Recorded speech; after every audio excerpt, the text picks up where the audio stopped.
there is an audience of Christians, at least supposed Christians out there, that are proclaiming that Paul's writings are heresy, really, and against what Christ stood for, and that he created his own little direction.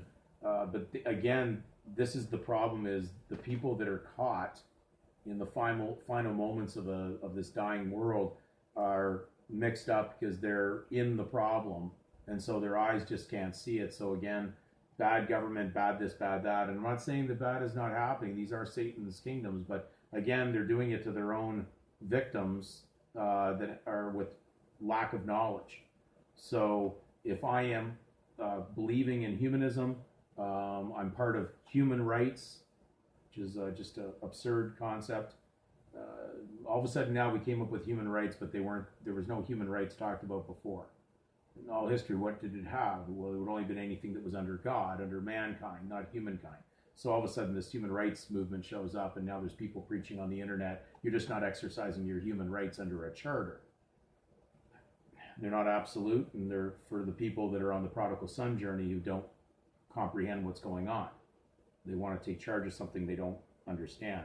So Paul was very clear, and he is not a heretic, in Romans 13, where he said, "Wherefore ye must needs be subject, not only for wrath, but also for conscience sake." Well, conscience is equity, so be understanding there. You cannot receive equity, which relates to the involuntary trust or constructive trust, without being subject to the system that has everything in place ordained by God. You're just on the wrong side right now. And they can't do anything for you while you're in that side, taking charge of something that you're not supposed to be involved in. You cannot serve God and money or mammon. It was stressed there. It wasn't maybe or a little bit of this and a little bit of that. The problem is most people are not ready for the spiritual side that doesn't deal with mammon anymore, and lets those who control the mammon look after their own property. The spiritual, true property is your God-given name. The false property or false name property that belongs to the counterfeit side, the coin side, the Caesar side, is not yours. It belongs to Caesar, but you're interfering with Caesar looking after his own responsibility. And so this is a very, very difficult thing.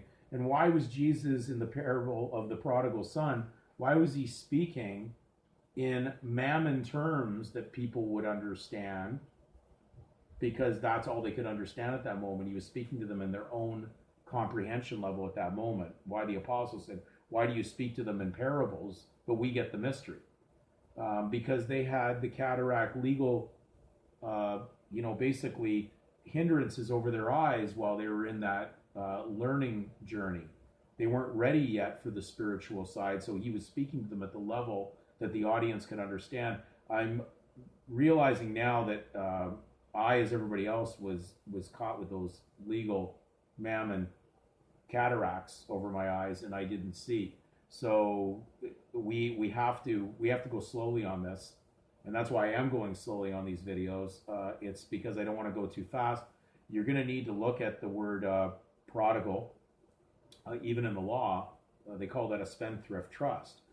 So certainly, if you do not really have legal title, you could only have a counterfeit token of value to carry around.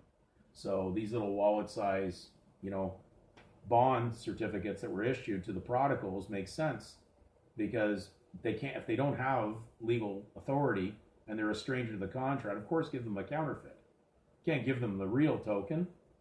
This is just an extract from a birth registration document that they put into place, but it's like, again, it's designed to be ambiguous and unclear. It's designed in the manner to be what it is, that it's not to conflict on either side. That's why it's written just name, because they were not to cross the line on God's property or confuse it with the other, with the Caesar's property. So it was written in the manner to make it what it is as a bond or a trademark. So there's everything that's going on is going on properly. And so There's people complaining right now. I understand that. Oh, I'm being forced to wear a legal mask because I do legal commerce out there. Well, that's just to wake up the believers to stop being in there, because that's going to continue far worse. They will eventually not only have you wear their persona surname mask, but they'll also not just have you wear a mask to show that you're on the wrong side, but they'll also inject the artificial substance or ID information right into your body. You won't be carrying around one of these. It'll, as far as a piece of paper, you'll be carrying it around inside your body, so that it absolutely shows whose side you're on.